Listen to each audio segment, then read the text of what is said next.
Bom, galera, nesse vídeo aqui, a gente tem um resumo aí, basicamente do que foi dito hoje, tá? Então, a questão aqui é da primeira lei, tá? Da lei da inércia.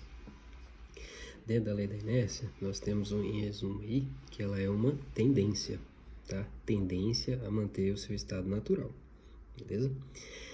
E aí, dentro dessa ideia da inércia, qual foi o ponto que foi inserido pelo Newton? Né? E por que isso se chama primeira lei de Newton? Porque ele inseriu a ideia de equilíbrio, tá? E essa ideia de equilíbrio que ele colocou, tá? Diz respeito ao equilíbrio estático ou ao equilíbrio dinâmico, tá? O equilíbrio estático, como a gente comentou mais cedo, tá? É a questão do repouso, beleza? O repouso, ele pode ter duas situações. O repouso, ele pode ter a situação em que um corpo ele não tenha nenhuma força que esteja atuando nele, tá? Nenhuma, zero, beleza? Ou ele pode ter na situação, como por exemplo nesse exemplo aqui embaixo, tá? Em que nós temos a atuação de forças em cima desse corpo, porém essas forças são iguais. E aí, no caso, elas sendo iguais, elas estariam se anulando, tranquilo?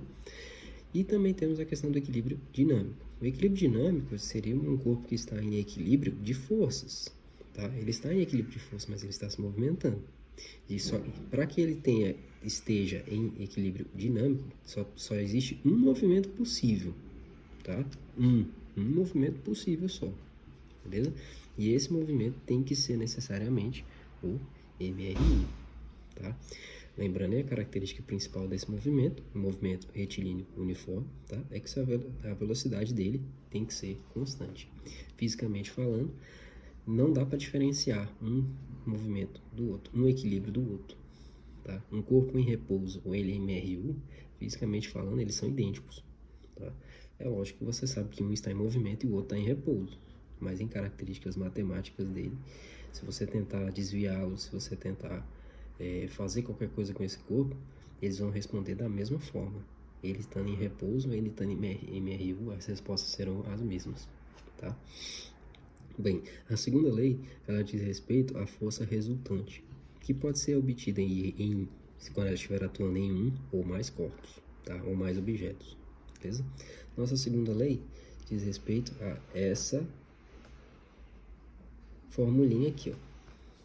Força resultante é massa vezes aceleração, tá? E aí nós mostramos aqui o que significa esse FR, essa força resultante aqui.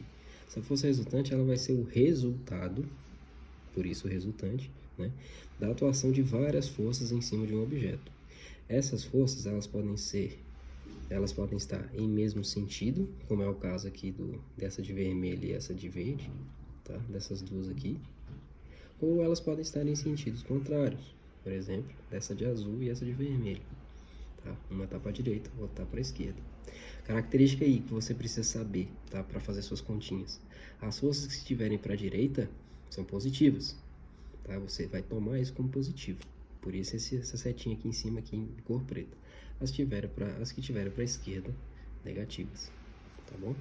Olha nesse exemplo aqui como é que ele ficou.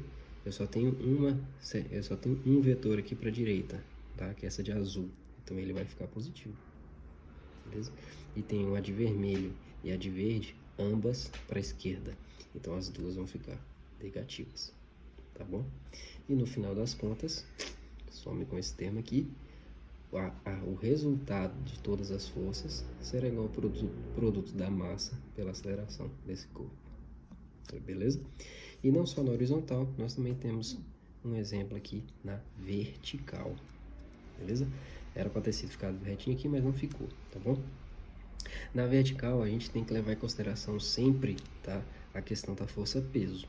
Força-peso, ela vai aparecer, beleza? Em movimentos verticais, aí que ela aparece mesmo, tá bom?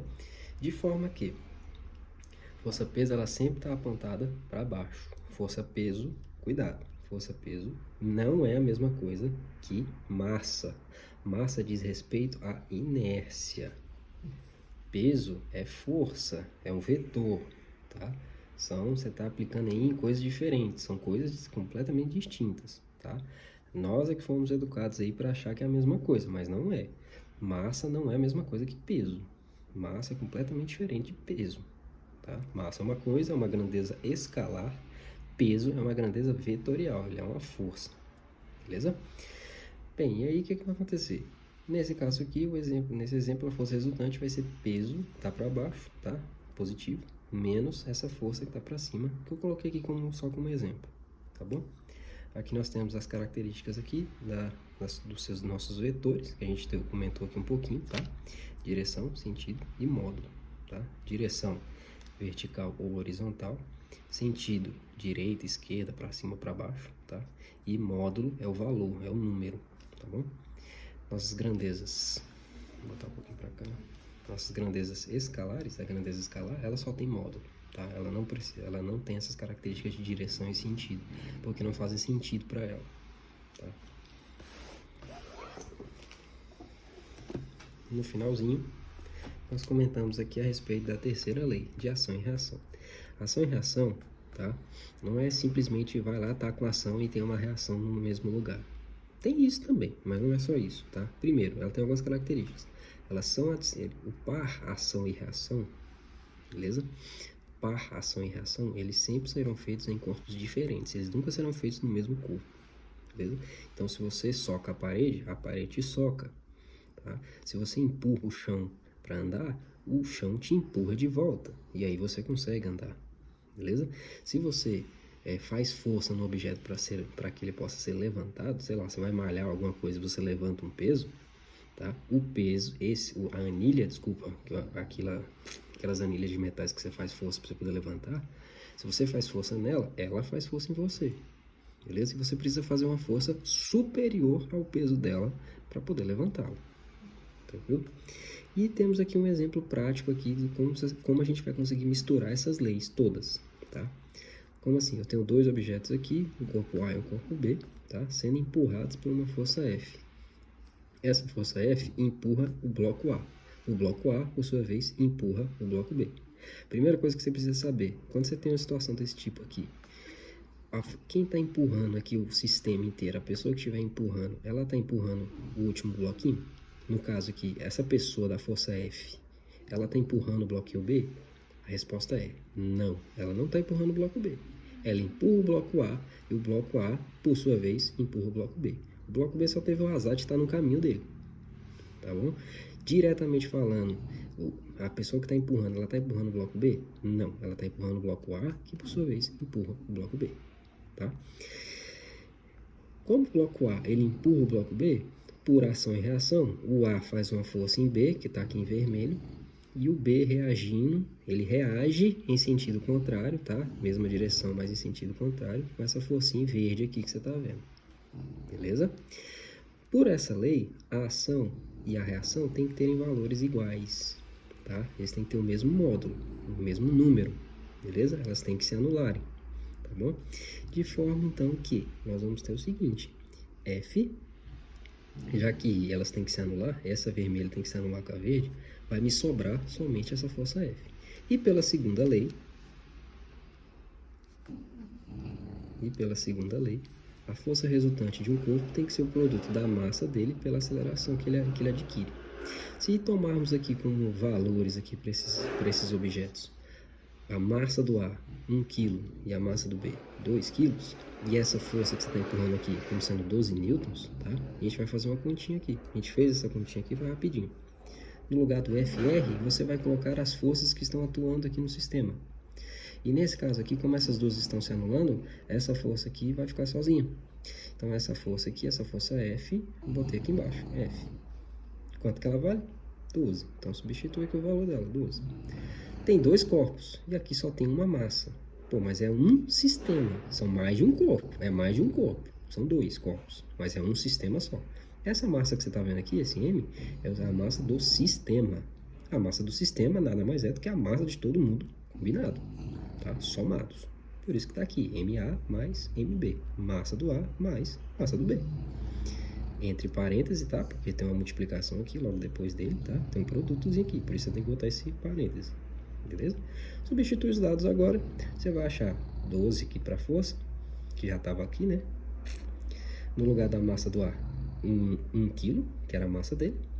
e da massa do B, 2 kg, que estava aqui, é um dado do problema. Sobrou o valor do A, da aceleração, que eu não sei. Por que a aceleração? Ué, você não empurrou ele? Se você empurrou esse sistema, você só empurra alguma coisa que você está querendo que ela se movimente, tá? Se ela se movimentou, ela saiu do repouso. Se ela saiu do repouso, ela mudou sua velocidade.